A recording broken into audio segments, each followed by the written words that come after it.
Canadian Bulldog from Wrestling Merchandise and Memories. That's merchandiseandmemories.com. And welcome to another edition of Bulldog's Unboxings. Folks, if you've been watching this program for any length of time, and if you haven't, please go back through the archives because we've got well over 100 episodes at this point. But if you have been watching, you'll know that I am a big Ultimate Edition guy. As of the time I am recording this, I have 62 Ultimate Edition figures that I have unboxed and another dozen waiting to be unboxed, including the figure you're going to see today, Yokozuna. And not only am I excited because it's an Ultimate Edition, I'm excited because I really don't have any other Yokozuna figures. I don't have his Hasbro. I don't have any of his Mattel or Jakks figures. In fact, the only other Yokozuna I believe I have is a Bend-Em figure from the 90s. So, obviously, you can't even compare the two when you're talking about something as big a deal as an Ultimate Edition figure. And this is, just even looking in the box, it is absolutely massive. And this is, just to show you here, this is from the WWE Legends line of Ultimate Edition figures, and we can see he's in figure form here, and you've got an image of him, and then just below that it says, of all the superstars to hold the WWE Championship, few were as unstoppable as the near 600-pound Yokozuna. As agile as he was massive, Yokozuna flattened opponents with the dreaded Banzai drop. If his size couldn't secure victory, a handful of salt to the face worked just as well. And then after that, you've got his pertinent statistics, including that he's from the Polynesian Islands. No Samoa for this guy. The Polynesian Islands.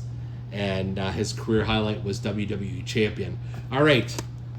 It is now time to unbox this Ultimate Edition Yokozuna. It is time to say Banzai with this guy. And I can barely fit him in the frame here. This is such a massive figure. So much to love here. Again, I've never held a Yokozuna figure in hand, like other than the Bend-Em one, which doesn't really count. But even if I compare him to some of the larger, like the heavier figures, like your Earthquakes and your Vaders, like there's no comparison here. You just look at his oversized butt here, and just all the detail. This is really a labor of love what they've put together. Not only making him so like larger than life, but just really capturing the aura that is Yokozuna. I should point out there is a Chase It variant available where it is, instead of being the black bun here, the belt or whatever you want to call it here, it's white, and then instead of red here it is it black? No, maybe I've got the color scheme wrong. I think this is the cummerbund here, whatever you want to call it, is white, and then the trunks are black. Maybe, I don't know. I don't have it, so let's not have any rumors and speculation. Hopefully one day I will. You've got to love the wraps around his toes here, his feet, his ankles, and then just the face scan is pretty amazing for somebody who's been gone for such a long time, so they couldn't do a proper scan with this. They're just, it's sort of a rendering of who he was, but it really does capture the girth, and then just the way that the hair is sort of tied into that. I don't know what you call it. It's not a man bun. It's a sumo bun, I guess. But just, this is just a phenomenal base figure. Of course, if I just had this, I'd probably be pretty happy, but there is much more. So let's talk about the head options. So you have that sort of stare ahead, like staring straight ahead face. But then you've also got this one where he is not pleased. Like maybe Mr. Fuji has done him dirty or something like that. And you can just, that's a really angry face, and it's definitely an option for posing your Yokozuna.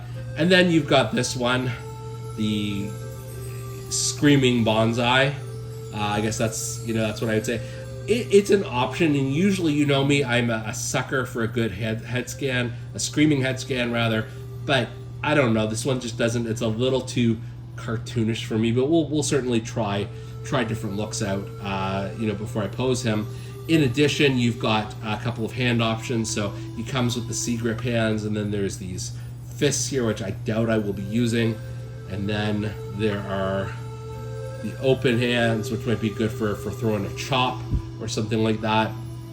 The reason I like the C-grip hands that he has on him right now is because it makes it that much easier to hold the wooden basket, the salt bucket. I don't know why I'm struggling on name state here, but this is a thing of beauty. You can't have a Yokozuna figure without this. That's like so much of who he was and his character was. You've also got this very era appropriate WWF Heavyweight Championship that he would have won at first at WrestleMania 9.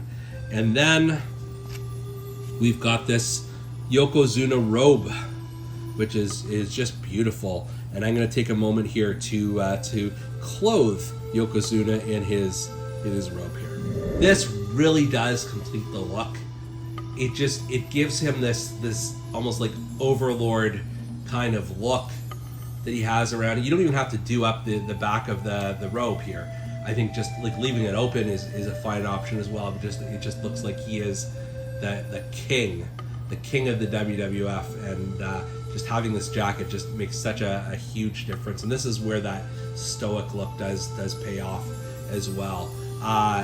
Obviously, because this is an Ultimate Edition, you can do a lot of different things with this. I want to see how far we can put him in the splits here.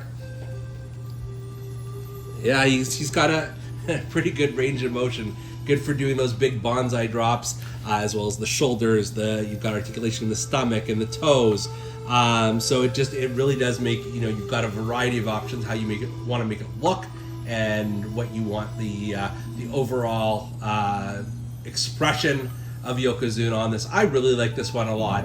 I have wanted a Yokozuna figure for so long now, and it's almost poetic justice that I've got an Ultimate Edition, because this just has everything you would want from a Yokozuna figure.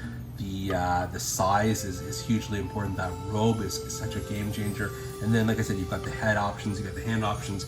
You can have him with the title, you can have him with that salt bucket, you can have him fall over in the middle of a exit segment here. But regardless, it's Yokozuna. And for Bulldogs Unboxings, I'm Canadian Bulldog. We'll see you next time.